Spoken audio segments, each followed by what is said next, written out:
आने वाले एपिसोड 97 की शुरुआत में जब सूरज के पापा पूरे घर के सामने सूरज और ईशा को बुलाकर एक बड़ा फैसला सुनाते हैं, वह दोनों के हाथों में एक कागज थमा देते हैं और बड़े ठंडे स्वर में कहते हैं कि अब समय आ गया है सब कुछ खत्म करने का। ये रहे डिवोर्स के पेपर, अब तुम दोनों इन पर साइन कर दो। पल भर में पूरा घर सन्न हो जाता है। सभी रिश्तेदार और परिवार वाले जहां खड़े होते हैं वहां का माहौल बिल्कुल बदल जाता है। वहीं सूरज की आंखों के सामने मानो सब कुछ धुंधला पड़ जाता है। उसका चेहरा उतर जाता है, उसकी सांसें तेज हो जाती है, उसकी आंखों में साफ झलकने लगता है कि उसका दिल इस फैसले को मानने के लिए तैयार नहीं है। वह इस रिश्ते को तोड़ना नहीं चाहता, लेकिन अपने पापा की बात काटने की हिम्मत भी उसके पास नहीं होती। उसकी हालत ऐसी हो जाती है जैसे कोई इंसान अचानक गहरी खाई के किनारे खड़ा कर दिया गया हो। दूसरी ओर ईशा की आंखों में आंसू हैं, लेकिन उसका चेहरा दृढ़ता से भरा है। वह सबके सामने खड़े होकर धीरे धीरे बोलती है, ये शादी सूरज ने मुझसे की थी मेरी मांग में, सिंदूर भी इसी ने भरा था। तो अगर इस रिश्ते को खत्म करने की बात हो रही है तो पहला कदम उठाने का हक भी सूरज का ही होना चाहिए।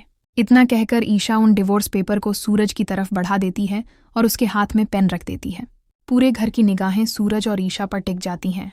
किसी की भी हिम्मत नहीं होती कि बीच में कुछ बोल सके। ईशा की आंखों से लगातार आंसू गिर रहे होते हैं, लेकिन वह फिर भी चुप रहती है। उसके दिल में तूफान मचा होता है, लेकिन वह उस तूफान को बाहर नहीं आने देती। सबसे ज्यादा दर्द उसी को हो रहा होता है, पर वह किसी से कुछ साझा नहीं करती। उसका चेहरा ही उसकी पीड़ा का आईना बन जाता है। पूरा परिवार गहरी उदासी में डूबा हुआ है। हर कोई अपने दिल में यही सोच रहा है कि क्या अब सचमुच सूरज और ईशा का रिश्ता खत्म हो जाएगा, या फिर आखिरी पल में कोई ऐसा मोड़ आएगा जिससे सूरज सबके सामने ये डिवोर्स देने से इनकार कर दे। अब असली सवाल यही बनकर खड़ा है कि क्या सूरज दिल की सुनकर ईशा का हाथ थामेगा या फिर मजबूरी और हालात के दबाव में आकर अपना रिश्ता हमेशा के लिए तोड़ देगा। दूसरी तरफ ईशा का दिल भी यही चाहता है कि सूरज इस रिश्ते को बचा ले, लेकिन उसके होठों से ये बात बाहर नहीं आती और वह केवल अपनी किस्मत के फैसले का इंतजार करती रहती है। वहीं पूरा घर सूरज के जवाब का इंतजार कर रहा होता है। सभी की निगाहें सूरज पर टिकी होती है। उसके हाथ में पेन है और सामने रखे हैं डिवोर्स के पेपर। सूरज की हालत ऐसी हो जाती है जैसे किसी ने उसके दिल से सांसें खींच ली हो। वह बार बार पेन को पकड़ता है और फिर छोड़ देता है। उसकी आंखों में पेप्सी साफ नजर आती है। ईशा अंदर से टूट रही होती है, लेकिन बाहर से खुद को संभाले रहती है। उसके आंसू लगातार गिर रहे होते हैं, पर वह फिर भी कुछ नहीं बोलती।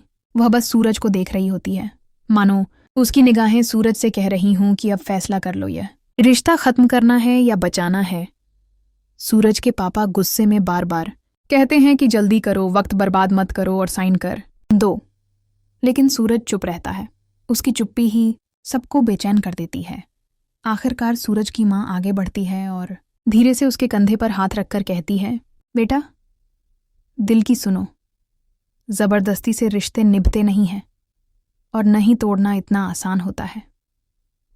ये सुनकर सूरज की आंखों से भी आंसू निकल